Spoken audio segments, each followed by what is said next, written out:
اللہ کے رسول صلی اللہ علیہ وسلم نے ہمیں کئی ڈفرینٹ موقعوں کے اوپر دعائیں سکھائی ہیں.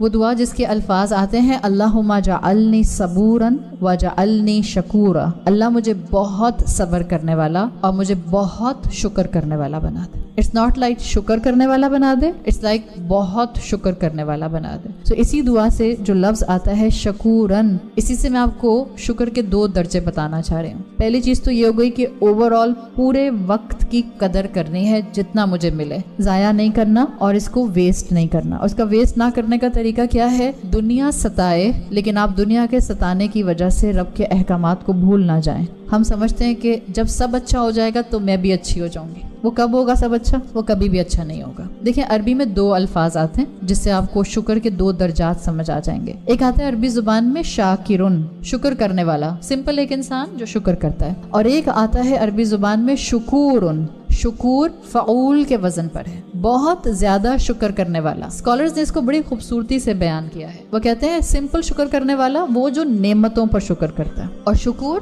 وہ جو مشکل میں شکر کرتا ہے. آسان نہیں ہوتا جب شکر کرنا، وہ اس وقت شکر کرتا ہے. جہاں صبر کا مقام ہوتا ہے وہ وہاں شکر کرتا ہے. تو یہ 2 درجے ہم نے اڈاپٹ کرنے ہیں. ابھی اپنے دل کے اندر جھانک کر اپنے آپ سے پوچھیں کہ اللہ نے آپ کو کتنی نعمتیں دی ہیں. آپ کا جسم، آپ کا گھر، آپ کے اپنے، آپ کے بچے، آپ کے ماں باپ، آپ کے سبلنگز، جو کچھ آپ کاؤنٹ کرنا چاہتی ہیں. آپ کا نعمت کو سوچ کر الحمدللہ بولنا یہ آپ کو شاکر بنا دیتا ہے. ہم میں سے ہر ایک اس وقت شاکر ہونے کے لیول پر موجود ہے. نعمت ہے نا. جیسے اگر آپ شاکر کے حساب سے اگزامپل دیکھیں قرآن کی، آپ کو سلیمان علیہ السلام کے لیے ملتے ہیں الفاظ جو انہوں نے کہا تھا رب اغفر لی وہب لی ملکا لا ينبغی احد من بعدی، اللہ مجھے ایسی مملکت، ایسا کنگڈم دے جو میرے بعد کسی کو نہ ملے. اور حقیقت ہے کہ اللہ تعالیٰ نے ان کو ایسی نعمت دی تھی جو نہ ان سے پہلے کسی کو ملی تھی نہ ان کے بعد کسی کو دی گئی. تو اب آپ سمجھ سکتے ہیں کہ وہ کیا ایک مائٹ اور ایک پاور نظر آتی ہوگی جو نعمت سلیمان علیہ السلام کو اللہ تعالیٰ نے دی تھی.